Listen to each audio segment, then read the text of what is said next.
The Turkish government, under the leadership of President Erdogan, has been suppressing the basic human rights of its citizens for far too long.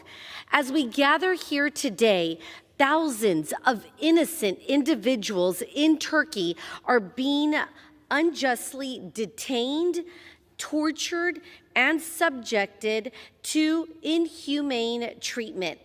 Turkish authorities have shown no regard for the basic rights and freedoms that we take for granted here in our country. We have heard reports of journalists being arrested and imprisoned simply for speaking out against the government. Teachers, academics, and activists have all faced similar fates. There are countless cases of people being detained and held without trial or evidence.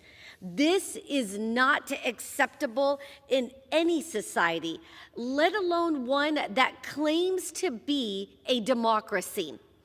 But we are not just here to talk. We are here to demand action from President Biden and insist that he puts the interests of the American people first and take time to listen to Turkish Americans, such as professional basketball player Enes Freedom, who has been a vocal advocate for human rights in Turkey.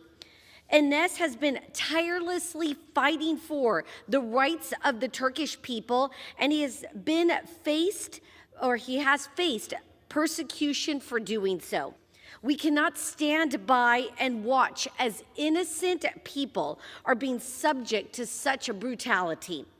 Our top priority as members of Congress is to care for the American people. The Biden administration has an entire State Department that is supposed to advance our interests around the world. It is time for the Biden administration to do its job. We respect the sovereignty of other nations, but the human rights violations in Turkey can no longer be ignored. We are all God's children.